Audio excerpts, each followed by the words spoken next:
And we're back. Welcome to the Print Your Games podcast, the podcast for gamers who make our own toys. I'm one of your hosts, Jefferson J. Thacker, also known as Param, and I'm joined by Kristen Sowards, also known as Lost Spheres. Oh, Kristen, this has been a fun week for me 3D printing because I have undergone a project that has been months in the making. Months? Yes. Do tell. My sibling, younger sibling, wanted a wood elf army for their birthday. Yes, you mentioned that. And I have been cranking that out. And this is fun because it's been a while since I've done, like when I first got my 3D printer, I did what a lot of people do. And I'm just like, go 3D printer, print all the minis, all the armies I ever wished I had owned, everything I ever wanted to buy, go and print it all. And eventually that slows down because eventually you have everything, or you realize, wow, this is way more minis than I'll ever be able to paint. And various reasons it slowed down. Well, but now you even said that came to the point now where you had to throw out some of them, right? Yeah, I threw out some of my early stuff, especially because, like, it looks kind of rough compared to the stuff I'm throwing out now. And and this is a situation where there was once a very early print of a Wood Elf army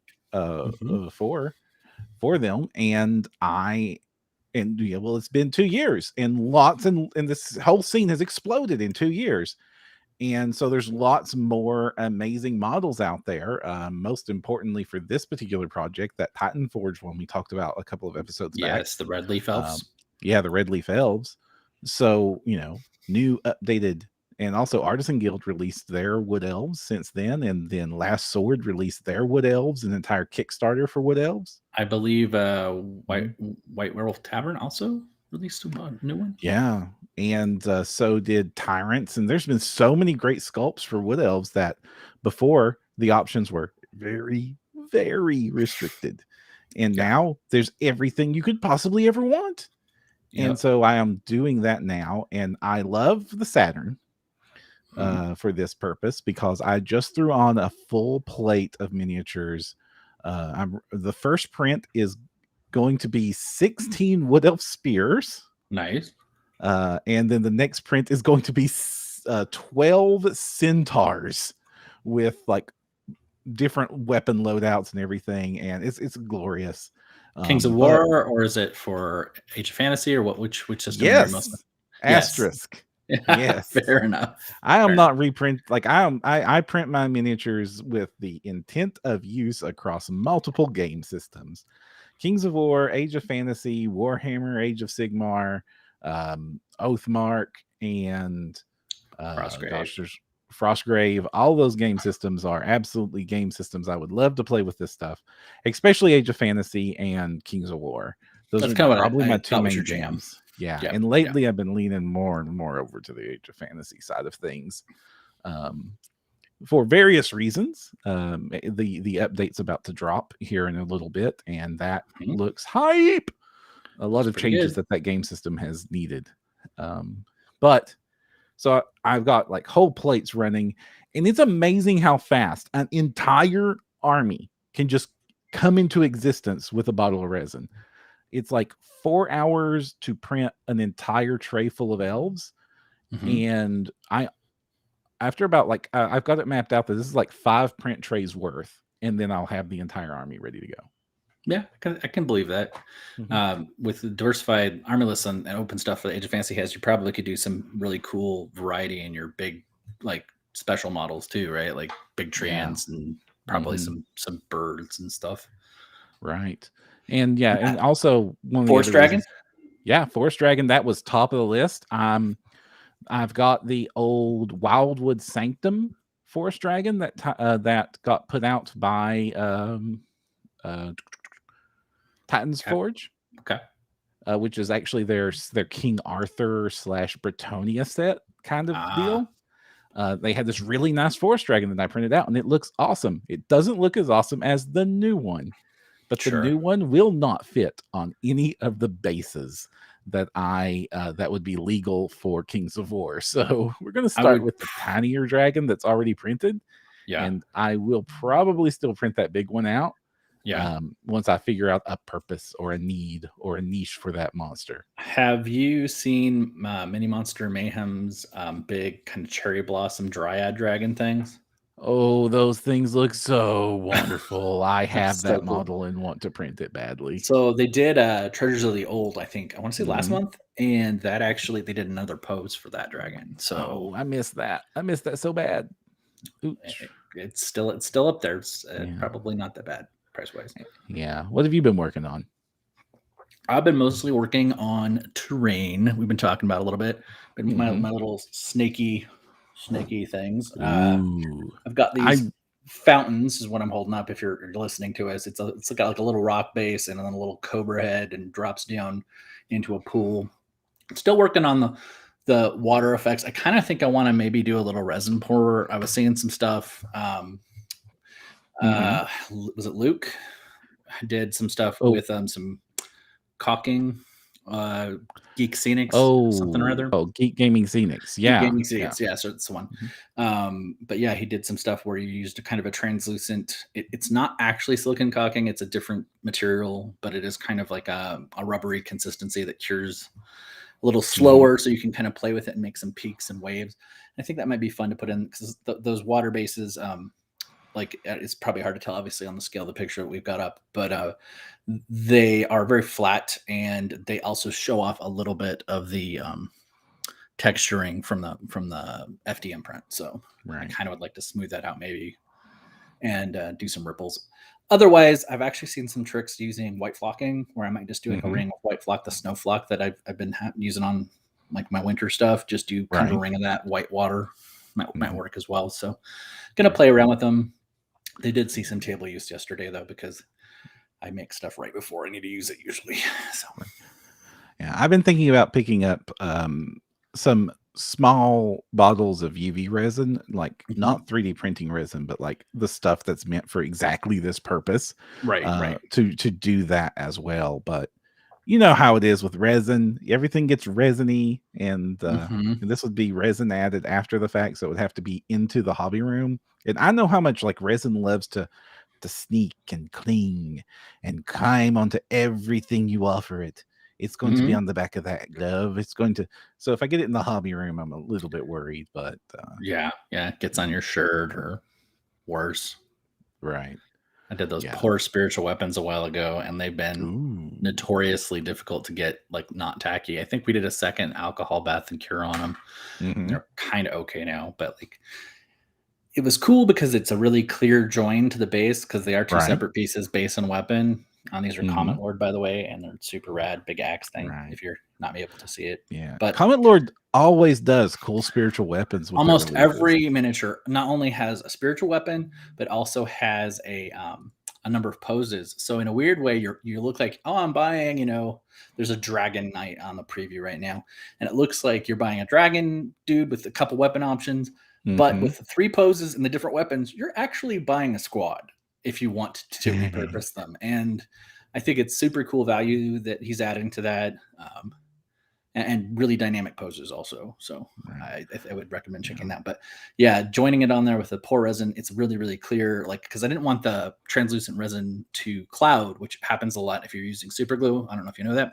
But it'll cloud up really kind of milky and white. And the resin is a very good option to do that, to get it to stay clear, but it is tacky forever. So I think it's now had 3 alcohol baths and at least 2 hours in the UV curing thing from Elegoo. So it's barely okay. I need to pay attention to that Comet Lord. This is twice you've mentioned it, and you mentioned they have Dragon Knights on this next release. It's like a dragon theme. Like there's a bunch of dragonborn looking guys coming. He's only previewed about 3 or 4 of the figs. But there's also an Arcane Knight Slayer guy that looks pretty cool. And obviously there's going to be kind of a big dragony boss thing. He was sculpting some of it on Twitch today, but it was still pretty raw. So yeah. And I was really tempted with Gamix release last month, where they had the Stormcast like dragons mounts for the basically. Well, I got them. You got them. I got them. But it was a little bit too Spartan. Like that was a little bit too Spartan. And I noticed that the bodies do not come off the dragons with Gamic stuff. It's true. They sculpt those as one piece. Which well, you have convinced me that maybe someday I will have the Lychee. Oh yeah, you can. I have. You can just rip that body right off there, and then get that smooth brush and just make that saddle clean as day. Or if you're okay with the lower legs, you can just chop right at the waist and then put a new torso on it. That's probably those are all doable. I'm a hack, so I probably would have just gone for like one cut and like try to smooth it as much as possible. Nice, but I passed on them. So but it sounds like these dragon knights aren't knights on dragons. They're knights who are dragons. Right. Well, and it looks like it's just a generally dragony theme. So I think there might be, because the one is definitely like a knight who's more like allied to dragons, maybe. But he's done some really good mount stuff too. So I wouldn't be surprised if we end up seeing a mount one. But of course, if I'm sort of glad I didn't passed on those, because my digital pile of shame is immense, Kristen. 2 years of collecting STL files, and my hard drive wheezes under the weight of all of these bits. And keeping that system organized and backed up and accessible is a feat. These are not tiny things to collect. Every single package, I think that is a huge aspect of it. But and I understand, Kristen, that this is a struggle we both share, right? Oh, yes. Like, I love the new big, huge snake altar if we're talking the physical part of it. Mm-hmm. If we're talking the file part of it, yes, that's a whole nother level of chaos. But this big, for instance, this guy, it's not quite as big as my head, but it's pretty big. It doesn't fit in two of the solutions I have to organize my minis. So I guess it's getting its own spot on my big shelves, which are already full. Right. But where does it live on our digital shelves, Kristen? That's the question of the day. Ah, yes. For me, I have the stuff I subscribe to and the stuff that I just kind of buy. And that's about as organized as it gets. Otherwise, it's a big slush pile. And where this is a problem is that miniature files that you 3D print, whether you're 3D printing terrain or you're 3D printing models or you're 3D printing tools, these 3D files are huge. They can get massive. Your average monthly release from, say, a Titan Forge or an Artisan Guild, which is, just a nice big collection of minis, can be 2 gig easy or more. Oh, yeah. 2 gigabytes of download files that you're going to have to store. And the individual models inside those zip files are hundreds of megabytes a piece at times. I've seen the shield be 80 megabytes. And on their own, that doesn't sound too terrible, but keep in mind, you're going to have hundreds or thousands of miniature files in your collection that you're going to want to be able to pull up and print anytime you want. And I think that is one of the things that leads to making it hard to organize these files, because they're huge. They're absolutely massive. You can't just easily just throw them on a USB stick, or just toss them all up on Dropbox and try to organize them that way. These are giant files, and also because not every miniature maker has online download versions of their stuff perpetually. Like, not everybody is on My Mini Factory. Not everybody has their own website that lets you download back catalogs. Most of them do now. Yeah, it's true.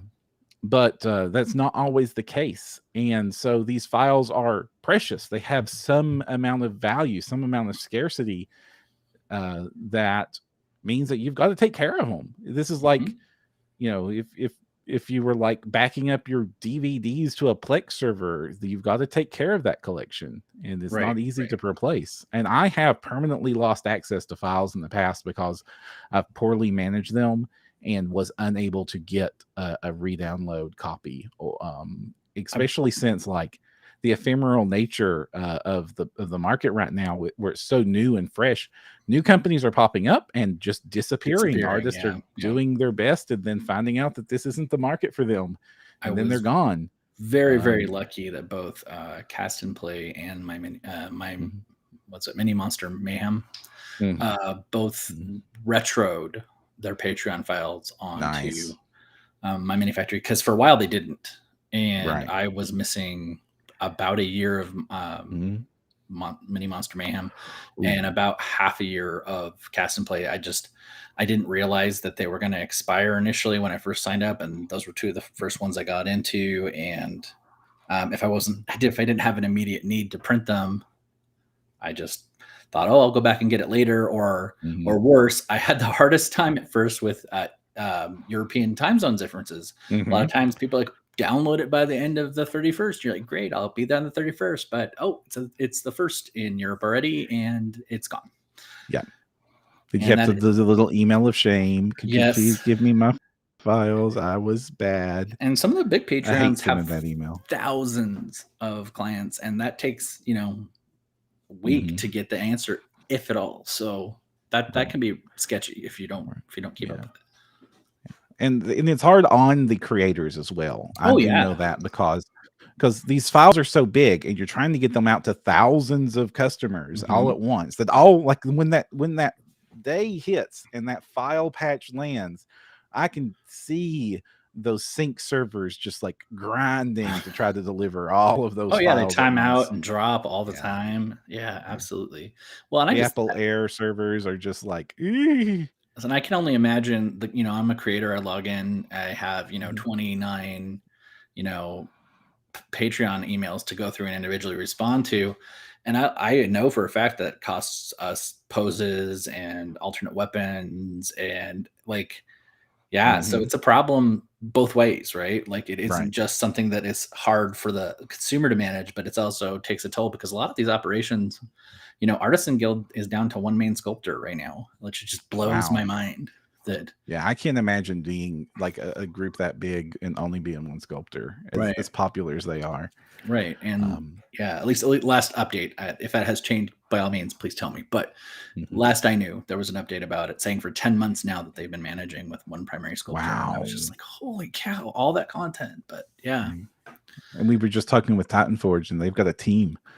And oh wow. And Artisan Guild, they haven't slowed down. The past 10 months, they've kind of went into hyperdrive with lots and lots and lots of releases lately. They added mount options to a lot of stuff. And then this month right now, the February release is Minotaurs, and they have chariots. That's very, very cool. I was also excited because I wrote a 5e Minotaur playable for TPK games. So I was like, these are perfect.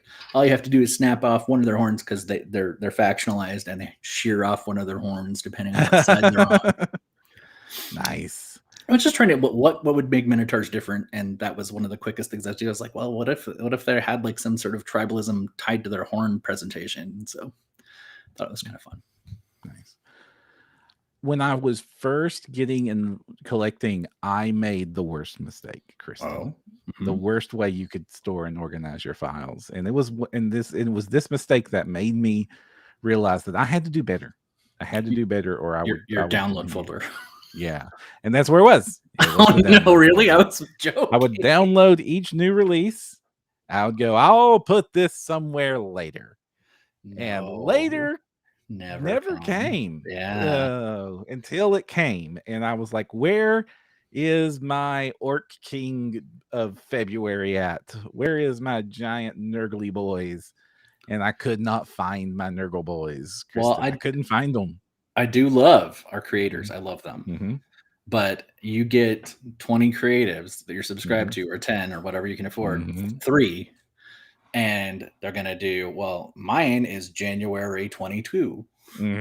Mine is 01 Orcs, 202 or whatever. And that's better. At least it said Orcs. But you can present that information, by your month, by your whatever, by just the name. Sometimes it's just the name Orcs, right? So suddenly you have all these different options, and searching through that can take forever. Yeah. Not to mention, some of these people frequently, actually, it's the name of the specific character they sculpted. So this is Rigosh, and Rigosh does not say he's an orc anywhere on Rigosh's file name. No. And so you search for orcs until your eyes bleed, and it's 4 a.m, and you are going to go back and get your old pre-paint, shameful bent minis out of the closet because you can't print Rigosh because you don't know his name. Right.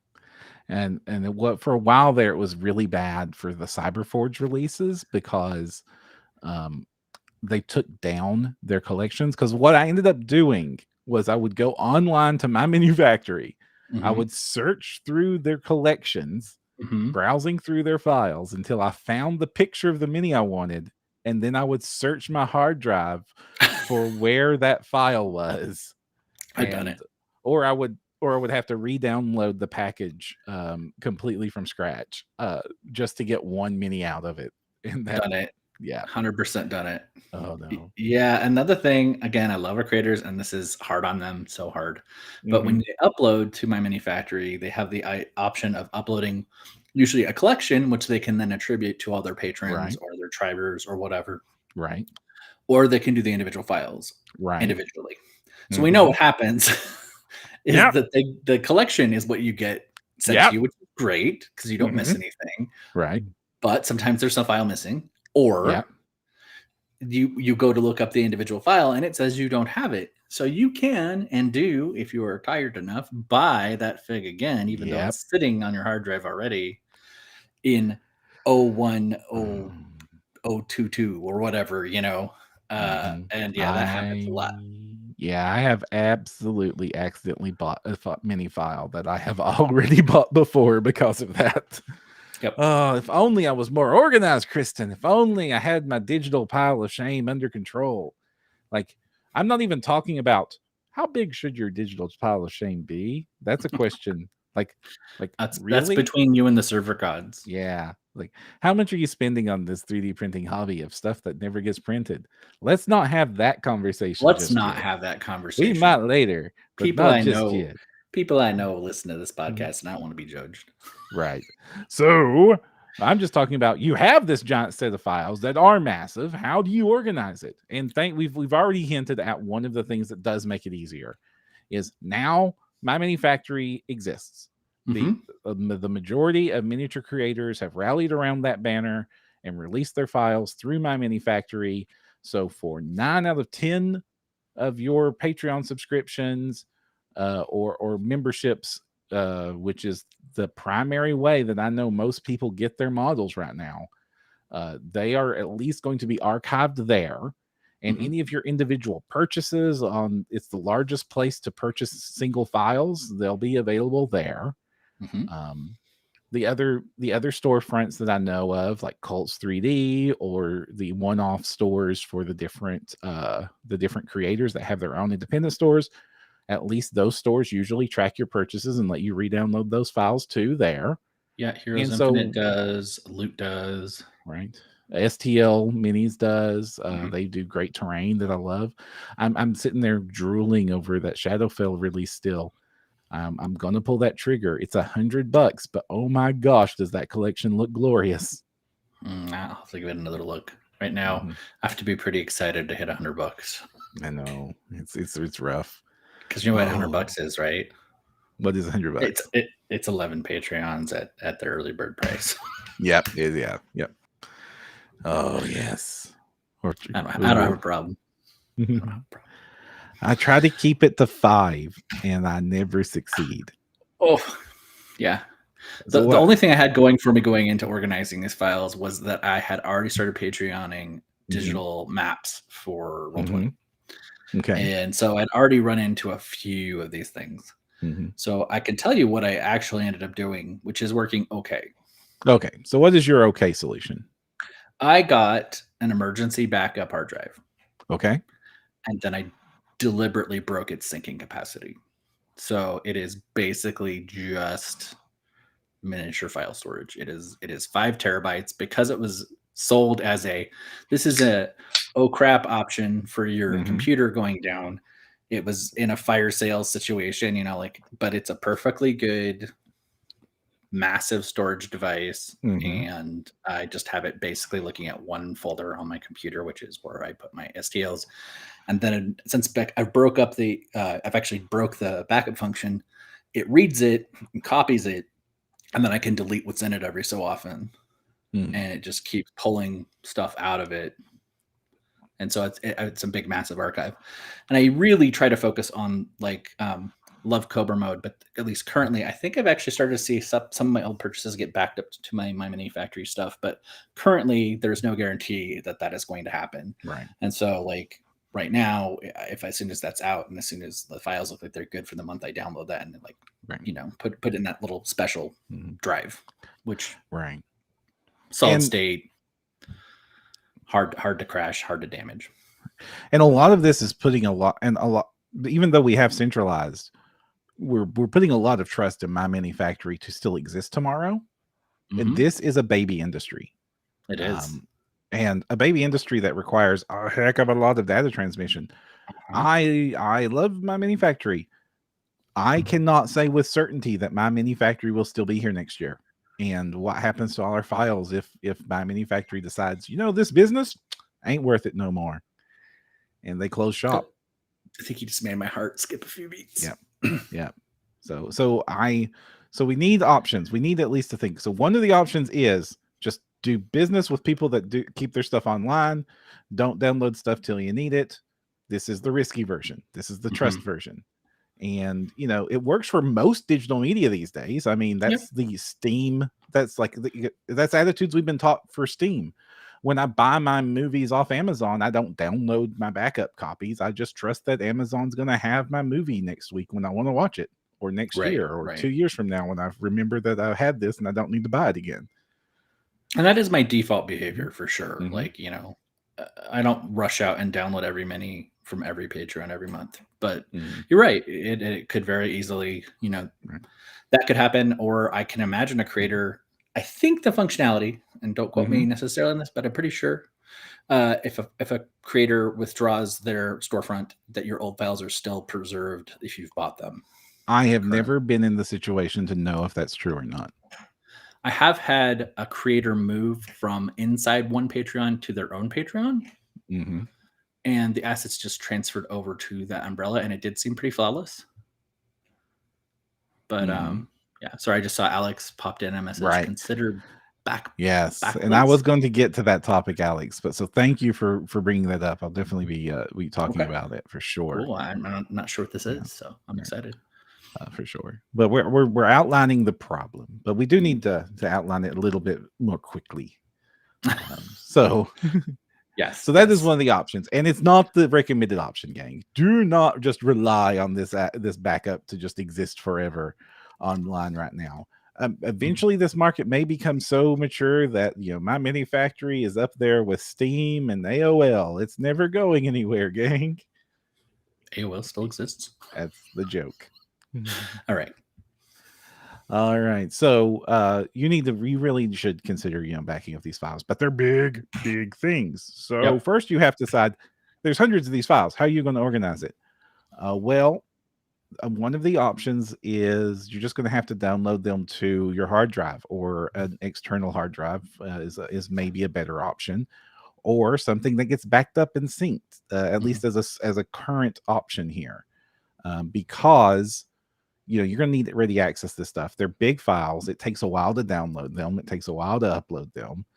So having a local cached copy, either on your computer or via an external drive, or probably what the option that I prefer, a network attached storage drive, which is, you know, we talk about another industry that has the same problem, which is people who have movie files. They got their movie files, I'm going to assume legitimately, by copying their Blu-rays and DVDs over to a backup. But they have a massive amount of very big files that they need to take care of. A common option is to put them on a network storage. And so that way they can be accessed from anywhere. And that is a good first step location. A NAS is probably great. An external drive is another option. Your internal drives, that's an option, but I have like 2 terabytes at this point worth of 3D files, and it's growing every single month. So you need some beefy storage for this, and it's just going to keep getting bigger. So that's an option. And how I organize those files in on both my local and my online backups of these files, because again, thanks Alex, we're going to talk about online backup here in a minute, is what I do is I organize by creator instead of trying to do it by instead of trying to do it by theme or subject or something. I originally tried that track, but then I just lost track of whose these were, and I originally just got to the point where I could just take a peek at a piece of art, know who made it, just because every single artist has their own style and rendering engine. Right. And that was easier for me to remember. Oh yeah, that was from Titan Forge's January selection, or I think that was from the vampire set that Comet Lord put out, various ways. So that's my top level storage. Same and then conclusion, different. Yes. And then how it's released, different arrival. For me, I used to work for a large corporate book retailer back in the day for 17 years. And that is how they organize their books. It's the same thing, especially like in the sci-fi section, you have author, so creator, and then you have order of release. And so to me, that was a very natural application for my file structure. And I think that is a good way to go. And apparently you've arrived at the same conclusion. So yeah, absolutely. And that seems to be how I do it. So I do release package, because I might not remember the exact name of I tried that with Orc King, because they release all their files numbered individually, and that's how they do all their things. So that usually gets me in trouble. But just, this is the Orc pack that Artisan Guild did 5 months ago, and I go in there and I find my Orc and I get it out, and that's the way that I'm able to do it easily. I do have a couple of other packages, which is like stuff I've sculpted myself, is got a folder. I do have a random folder that's just literally like random Thingiverse nonsense that when it doesn't, like, this isn't something I'm going to be able to, like, this is the digital files for a ruler. This is the digital files for this one tree this artist ever made. They never made anything else, so I'm not going to give them an artist folder. This is just the one tree. And I do have like we'll have like project folders sometimes, but I've moved away from that, where it's like 40K armies that I'm putting together from different sources, and that has proven to be a mistake. So I'm moving even that to creator name, and that's how I'm organizing my stuff. Project folders I will keep is if I do a plate layout like in Cheeto Box or wherever, where I've got just kind of a big pile of themed minis that might be from multiple sources. I will save that sometimes so that I have that if I'm going to go back and like I need another squad built out of this or whatever. But yeah, usually only if I'm mixing creators, and only if I have a very like a print layout that I'm very, very happy with. I'll usually keep it up until whether or not the print went well. And when I'm like, okay, that was an awesome print, and it was super easy to take with the supports and everything, and I know I'm going to need more of these minis, then I will go save that one thing to a project folder. But otherwise, no. Yeah, and that's how I organize my files. But then they go into my network storage, and then that gets backed up to the cloud automatically. You have a few options for how you do that. I am using Google to back up. I have a Google business plan that has 2 terabytes worth of storage, and I'm just backing that stuff up there to my Google Drive. Probably not the smart move. There are dedicated backup stuff like Backblaze, like Alex has just talked about. That's one of the better ones that's more designed for this, backing up large amounts of data of very big files that you're going to access infrequently, and it solely exists to, like, when the catastrophe happens. So my local network drive is where they live, and should something happen to it or its backup drive, then I can go to my cloud backup and pull that files down that way and restore it to a new network drive should the worst happen. Yeah, right now I have so much of my business storage is dedicated to art assets for my publishing company. I do not have enough casual space to even kind of back up my So I'm probably gonna have to upgrade my plan. It sounds like, because right now, I think I'm at 3 terabytes, and I have a 5 terabyte drive, and I'm starting to see the end of it already, and I'm like, what am I gonna do next? So, and we do have a creator who's joined us in chat. We have Dong Thieu. I hope I pronounced that even close to accurate. Who is from Forge. They do some really great models that I was hoping to show up in an upcoming episode, and I probably still will. Like this little raccoon folk adventurer with a sword in his mouth running through things, like super, super characterful miniatures. They've got Plague Knights. They've got a tribe right now that's super cool. They've got a very impressive dragon in their welcome pack that I love. I did actually sign up for that tribe already. That tribe is great. Yeah. So that's great. Alex is pointing out that Backblaze is unlimited data. That's probably the correct answer. Something like Backblaze. Backblaze itself probably is one of the best choices for backing this stuff up. So that is definitely one of the options. Also, I am going to point out something ugly really quick about all these ideas. What's that?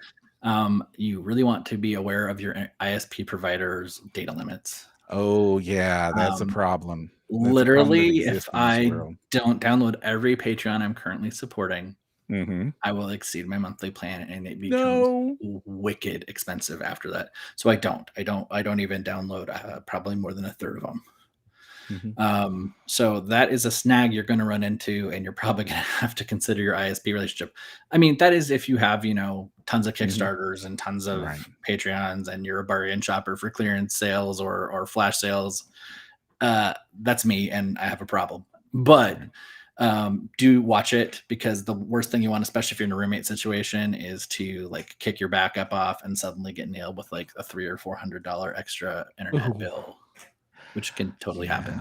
I have thankfully avoided that barely with my current ISP, and I feel bad. Like, network caps are a bane on the internet. They should not exist. That's not how data works.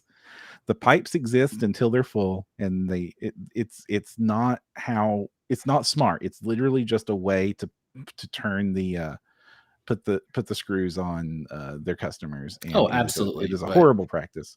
But if most people are looking at that, at least in the States. Yeah. And if you do have that situation, and this does become a regular problem for you, look into your options. They usually don't like to advertise it, but most of these ISPs will have a buyout option. You can add like a fee that just turns it into an unlimited plan.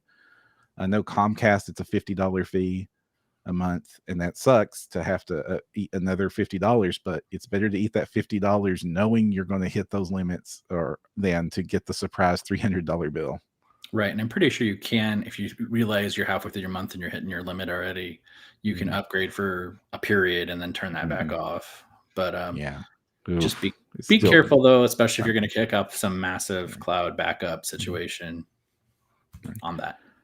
One thing I will recommend, back to the files you're backing up, is a lot of the creators do this, where they store pictures of the models in that release in the folder. But if they don't, then get that file, that picture yourself off their Patreon for that release and put it in the folder with the models. That way you'll be able to see at a glance what it is. Because like you said, I do not know what random dragonkin named Ruthgar is, but I do remember, it's that cool one with the axe in its teeth. That's the one I want. Right. But it's brutal if you don't have those to go off of and you're just staring at a bunch of numbers.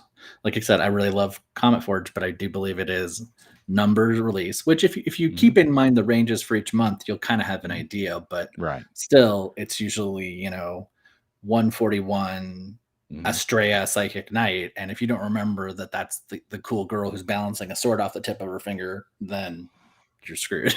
Anyway. And there are some other options. This is such a problem in our community that there's been multiple people try to come up with solutions. One of the most popular options, or at least one that keeps getting quoted at me when I ask about it, I did post up on Facebook today on a couple of groups trying to get some info for what people used on this. But I was recommended My Mini Hoarder a lot. I don't know that I'm on board with My Mini Hoarder as my primary way of storing my models. They have monthly plans that are a lot like the Google plan. So at $10 a month, you get 2 terabytes worth of storage on their platform. And you upload it, and they do have like tagging features and pictures of the model and stuff. And a lot of creators are available. It is a storefront that's not quite as popular as it doubles as a storefront. So creators that are on there can just like unlock the file for you instead of you having to upload it yourself and use up your storage that way. That's an option you might want to consider.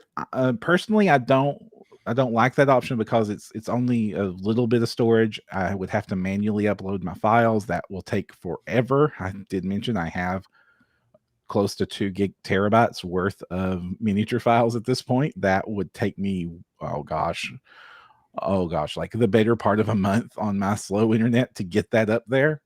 And that's not the only problem there, but hey, it's an idea.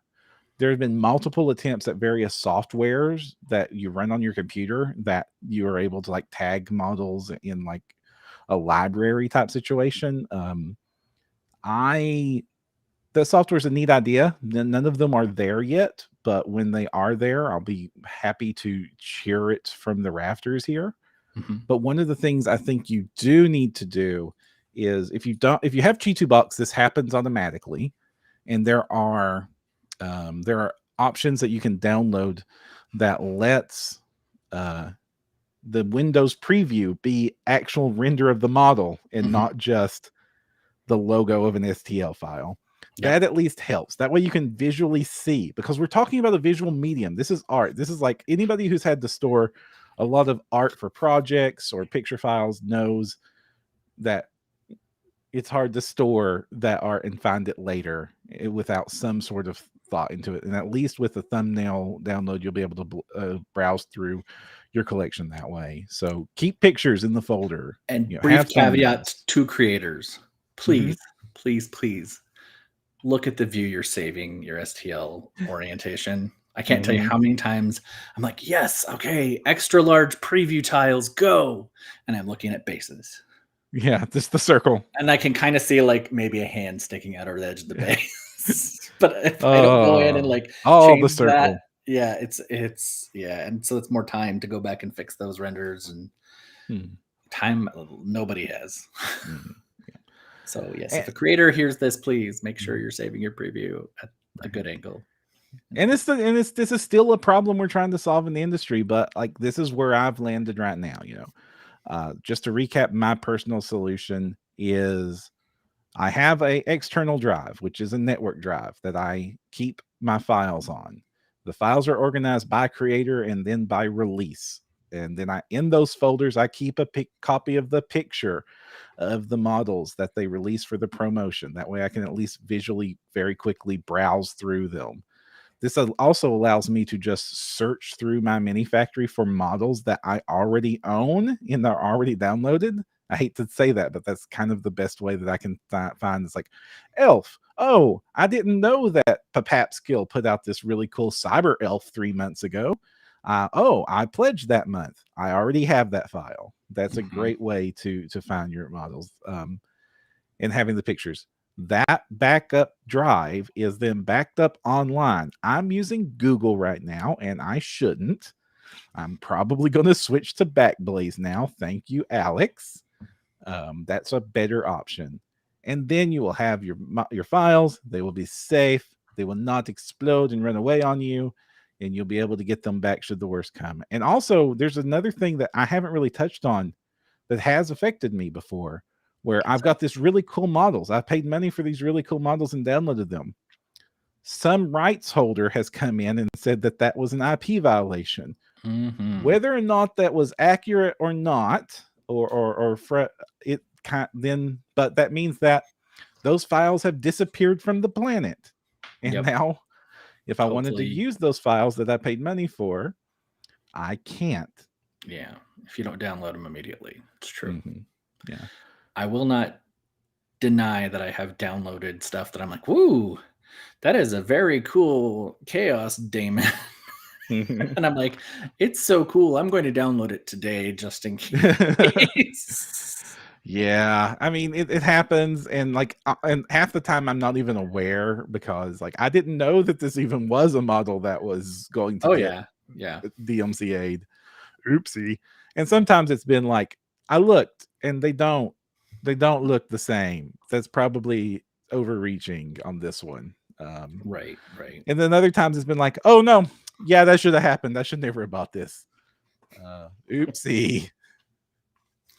But either way, for reasons beyond my control, files that I paid money for were no longer available. At least having a backup is another way to make sure that, hey, at least it'll be there for you. Yeah. So for me, I've been going physical media, solid state drive. You can get them at Costco. Mm-hmm. They're usually advertised for system preservation stuff. Mm-hmm. But if you actually don't set up your backup engine or specify that it only goes to your STL collection stuff, I also expand mine out. I find it's much easier to use search engines if they are not archived. That is obviously a way you could save a ton of space if you just left them zipped or in RARs or whatever you were using. I tend to leave them zipped until I'm about to print one. Then I will expand that folder. Then I do delete the zip file because I don't need 2 copies of the dang thing on my system. And I do try to do the same thing too. Make that call. I have an archived or unarchived section in each creator. Mm-hmm. And I try not to, have duplication, just trying to keep it as tight as possible. But I usually do not go back to an archived state after I unzip something. So, yeah. All right. I know, not efficient. But if any of you have any more recommendations on how we can do this better, please let us know in the comments or by emailing us at podcast@printyourgames.com. We super appreciate that. We would love to know how you're solving your digital pile of shame organization issues, making sure it's safe, making sure that hundreds of dollars worth of digital miniatures doesn't just disappear on you overnight. That's a scary thought. It would be bad. All right. So before we bounce out of here, we are getting up at the later end of the episode. Let's do some shout outs, things we think are just cool right now. Mm-hmm. All right. So I want to shout out to creator. I already shouted out to Ford Forge because that's a pretty awesome little new creator on the scene. I love it. Very characterful models. But I want to shout out to a Patreon that I think everyone should pledge to. Everyone. It's called One Piece, and you'll understand why here in just a second. Okay. Because it's $1 a month. It's literally $1 a month, called the Cheeky Coin, and you get, and it's just a selection of random miniatures from a Westphalia artist. They feature a lot of halflings and dwarves. There's a lot of pop culture references, like this Totally Not Monkey Isle set where all the characters are now fantasy characters. Mm-hmm. They're doing halfling goat nights next month. And sometimes it's been like werewolf barbarians or goblins. Like they did a whole set of what if Star Wars maybe fantasy, and so you had like clockwork what the droids would look like as clockworks, and a lot of fan art inspired stuff. Like, so at the $1 Lord Palpatine, with the $1, do you just get the current release, or you get the release each month for $1? Do they have a deeper cut, or is that just like go to My Manufactory and buy stuff? They do have a My Manufactory store of their old stuff, and it is very, very well priced, but but the $1 get you every month. Yeah. And it's a small package. It's usually like 6 or 8 miniatures, but they're all bespoke miniatures. They all have super flavorful. And some months I don't need Undead Star Wars. I didn't need that month.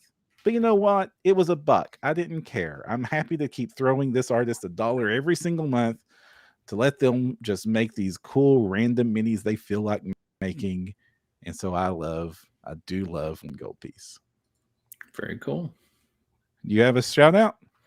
Let's see. Are we bouncing back and forth then? I'd probably, I think I've talked about the situation with Clay Cyanide, and they have actually, their Patreon now includes a tier that does include their tribe, but it's still kind of a little different where there's stuff on their tribe as the main release that isn't in their Patreon unless you get the upgraded version, and vice versa. And this month on their tribe specifically, they have a very unusual, I want to say it's Koopa Lords is what it's called, which I think Moogle, which I don't think this is even sort of that, but they are kind of a cool, very eclectic group of warrior themed models. The backstory is that they hunt demigods, but just really very interesting. You could easily push them towards Chaos Knights or Death Knights. It's got a lot of flavor and not too much specification as one thing or another. Yeah, these are very cool, evil Viking, chaosy, Dark Knight kind of models, but kind of in an ambiguous spot where you could make them almost anything you need for your game, which I think utility is a really huge value add. And since it's just, I want to say you can still get it at the $9 level. You know me and jumping in at early options if possible, but you can also add it to your Patreon if you're already a member of their Patreon. Just you could up your month and get that too. I think so. Nice. It's a cool one you could get either way. And Clay-san had some of the best models out there. They're one of the best artists. I really loved their. They did for a while there. They were doing these awesome mythology series sets. Their Patreon focuses on mythologies usually, and I absolutely fell in love with their Arthurian set with Lancelot surfing on the back of his horse. They also did a really kind of offset recently with kind of like a Studio Ghibli vibe. That was pretty neat. But yeah, it's a good one to check out. What do you got next? Next, I want to shout out to a Kickstarter right now from someone we shouted out to last episode, Sync Ratio Systems. They've got a very cheap Kickstarter. It's $11 buy-in for the all-in for Where Legends Fight, and it's a scatter terrain Kickstarter, which is a neat idea because there's lots of terrain out there, but there's not a ton of scatter. And what I mean by scatter terrain is like you set up your battle mat, or you set up your dungeon filled with your dungeon tiles. You need the furniture, you need the weird skulls in the corner, you need the braziers, you need all the different things that make a room interesting, not just an empty room. So all these cool 3D buildings we could print, they need things inside of them, like the evil skull altar that they have here. That would be why the evil cult has taken up in the blacksmith. They've got lots of rocks. Like a lot of this kind of borders almost on just pure terrain, but and it's got fantasy and sci-fi options. So it's a great set. There's so many models in here. I think the buy-in was fairly cheap. Like I said, it was $11 for all in, and I think that even came with a bonus, which is why I pledged in. And there's a $9 early access if you don't want the extra unlocks. So it's a great option. There's not a ton of these, and these are the crew that make those amazing bases we were talking about in last episode. So go check them out. It's Where Legends Fight over on Kickstarter from Sync Ratio Systems. Yeah, very cool. If we're bouncing back to me, I would say I'm going to call out not this month, but next month's Cripple God release for March. Unfortunately, I think it is still behind a patron only. Yeah, I can't pull a visual up on this. So sorry about that. I should have probably tried to just swipe a screen cap of it. I apologize. You said Cripple God, but you meant which did you mean Cripple God?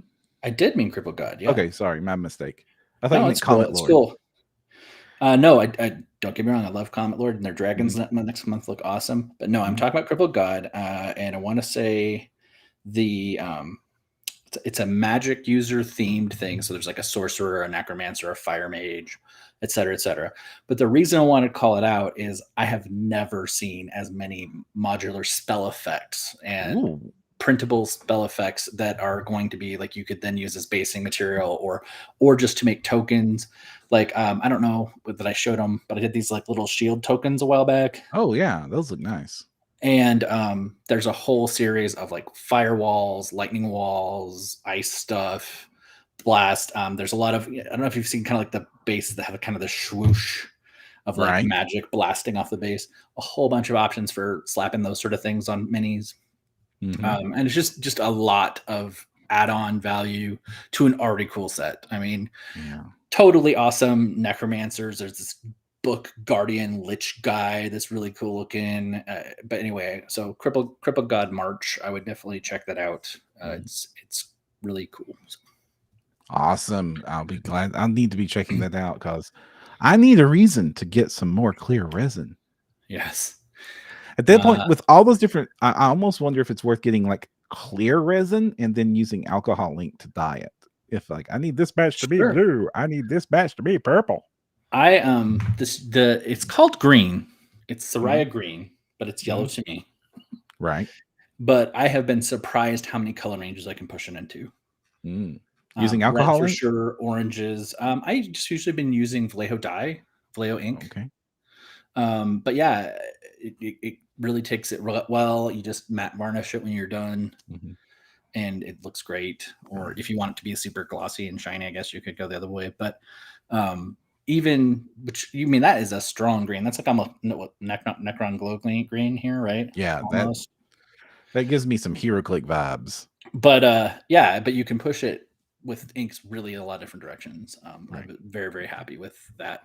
And they do also have a clear version of it. But so even if you wanted to get some color, you could still probably get a lot of utility out of it. Awesome.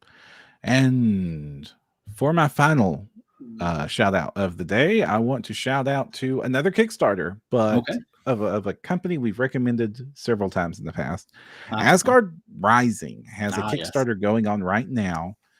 That is like most of their Kickstarters, it's mostly a re-release of their old set. So if you've been a solid stalwart pledger of Asgard Rising all these years, first, you know about this because they've spammed their Patreon about it. Secondly, they probably have a tier where you can go ahead and get the exclusives for next to nothing, like they always do when a creator does this sort of thing. But it is a wonderful set of models that is Bones and Ruins. So if you want the Skyrim-y like undead Draugr in like all these ruined environments, this is the Kickstarter for you.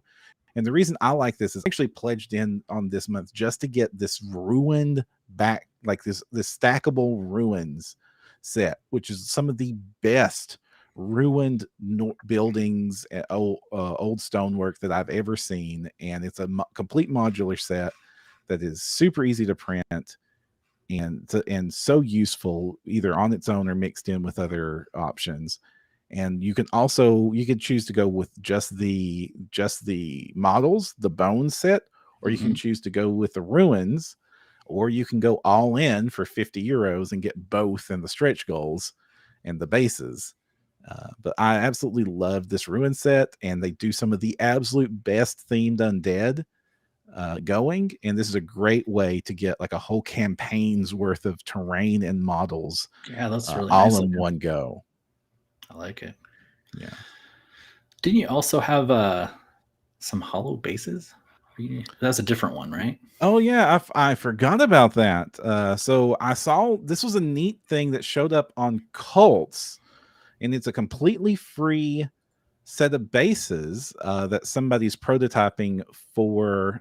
This is from, let me find the artist here, Keto. Okay. It is called Hollow 40mm mini bases.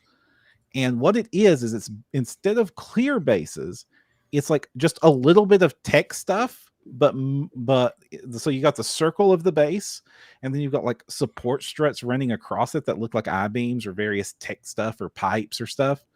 And you can mount the model to those, and then below the model would just be whatever the texture is of the tile or ground or terrain you're playing on. It's a great alternative to still have a cool looking base, but so not cool. Go with the clear bases that have jumped up in popularity. This was a neat idea. So good. Yeah, and it's so shout out to Keto. Yeah, and it's free. It's free on their website, on their Cults. It looks like they also have like some other 40K stuff, which is like fashionable hoods and accessories for minis. So that's go keep an eye out for Keto. Go check out those bases if you like them. They're circle bases, so they're super easy to resize. If 40mm ain't your thing, it's real easy to turn those into 20s or 30s or 25s or whatever. Listen to our base episode. Yep. If you want that stuff. But yeah, go check it out. Very cool. Mm-hmm. All right.